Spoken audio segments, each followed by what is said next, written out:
When you look at a map of the world, we tend to think of it as just, well, a map, a neutral picture of reality.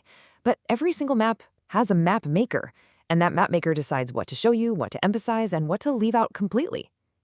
Well, it turns out the way we explain global politics works exactly the same way. We use theories as our maps to make sense of all the chaos. So today, we're asking a pretty huge question. Who's drawing the maps that shape our world? All right, so here's our game plan. First up, we're going to look at the kind of official map that most of us are handed. Then we'll meet the rebels, the ones who are questioning the map makers themselves. After that, we're going to put these ideas to the test with a really surprising real-world example. And finally, we'll see how knowing all this gives you the power to start reading and maybe even drawing your own maps. So, Section 1. How do we even try to explain the world? Well, most of the time we use what you could call blueprints. These are the big, established theories that help us understand things like, why do countries go to war? Or how do they trade with each other? They're designed to bring a sense of order to what can feel like a super chaotic and unpredictable planet. Okay, but let's just pause right there for a second. What if that blueprint you're looking at isn't the only way to design the building? What if it was specifically drawn up to make the current structure look like the only one that could possibly exist? This question, right here, is at the absolute heart of everything we're digging into today. So let's start with the most common map out there, the one you'll find in most textbooks, the one you hear on the news. We're going to call it the problem-solving map. And its whole purpose is to understand the world exactly as it is right now. The theorist Robert Cox framed it this way. Problem-solving theory just accepts the world's current power structures, the institutions, the rules, as a given. It doesn't really ask where they came from. You can think of it like being a car mechanic. A mechanic's job isn't to wonder why the engine was designed a certain way. Their job is to get that exact engine running as smoothly as possible. They're just trying to fix the problems within the existing system. A perfect classic example of this is a theory called neo-realism. It basically sees the world as this giant chessboard where all the countries are constantly competing for power. A neo-realist isn't asking, hey, why are we playing chess in the first place? No, they just want to figure out the best moves to make sure they don't get put in checkmate. The key thing to get here is that it's all about working within the established rules of the game, not trying to change the game itself.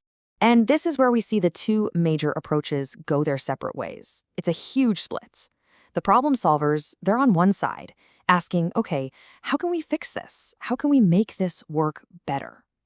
But on the other side, you've got this whole different group of thinkers, and they're asking much, much bigger questions. They're asking, hold on, how did we even get here? And who actually benefits from things being the way they are? And that's the mindset of critical theory. So this brings us to the challengers, the critical theorists. Now, if the problem solvers are the mechanics tinkering with the engine, the critical theorists are the engineers and designers standing back and asking if we should even be using a combustion engine at all. They look at the blueprint of the world and ask, who drew this? And why did they draw it this way? And this gets us to a really foundational idea, again from Robert Cox, which you see right here on the screen. Theory is always for someone and for some purpose. Wow. I mean, let that sink in. What he's saying is that no map, no theory is ever neutral. Every single one is created to serve someone's interests and to reinforce a particular way of seeing the world. Now, thinkers from a school of thought you might have heard of, called postmodernism, they take this idea even further. They would argue that what we call truth isn't something we just discover, it's something that's produced. And guess who gets to produce it? The people with power. So an idea doesn't become common sense because it's objectively true. It becomes common sense because it helps keep the powerful, well, powerful. And this leads us to this absolutely fascinating concept called hegemony. Now, forget about power that comes from guns and armies for a minute. This is power that comes from ideas. Hegemony is when a system of control is so successful that people willingly agree to it. The rules of the game just seem so normal, so natural that it never even occurs to anyone to question them. This is what we call cultural hegemony. It's when one group's way of seeing the world becomes so dominant that pretty much everyone else just accepts it as common sense. It's like the air we breathe, right? It's all around us, it sustains a certain way of life, but we never even notice it's there. And that's what makes it the most effective kind of power there is, because it doesn't feel like power at all. It just feels like reality. Okay, I know this is all a little abstract, so let's get practical. Let's take this critical lens and apply it to something that pretty much all of us would agree is an undeniable force for good in the world. I'm talking about the Universal Declaration of Human Rights. I mean, come on, it's a cornerstone of our modern world. It's this incredible document that says all people have inherent dignity and rights. It seems like a perfect example of human progress, a universal good. What could be more straightforward? Well, a critical theorist would immediately ask, who wrote this document? And under what circumstances? Who was it for? And what purpose was it meant to serve?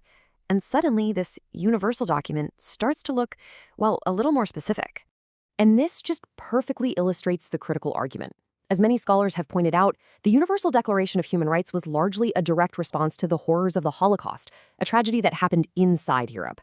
But at the exact same time, many of the Western nations drafting this declaration were committing horrific acts of colonial violence outside of Europe. So the declaration was written with a heavy Western philosophical bias. And as one source puts it, violence only became a universal problem that needed a universal solution after Europeans had experienced its most brutal forms firsthand, on their own soil. So, what do we do with all this? Is the point to just become a cynic and throw everything out the window?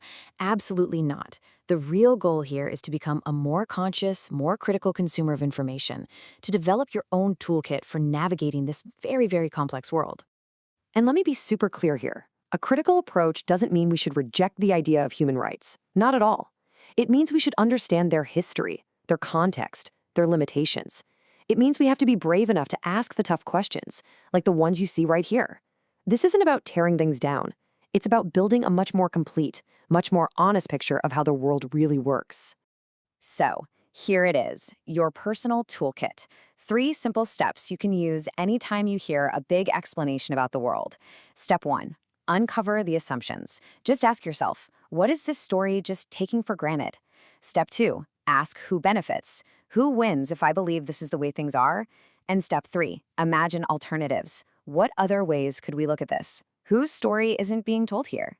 Because ultimately, every explanation you ever hear is a story. And understanding that these theories, these maps, aren't neutral facts, that they're actually powerful tools, that gives you the power to be more than just a passive listener. It empowers you to ask the most important question of all. Who is telling this story and why?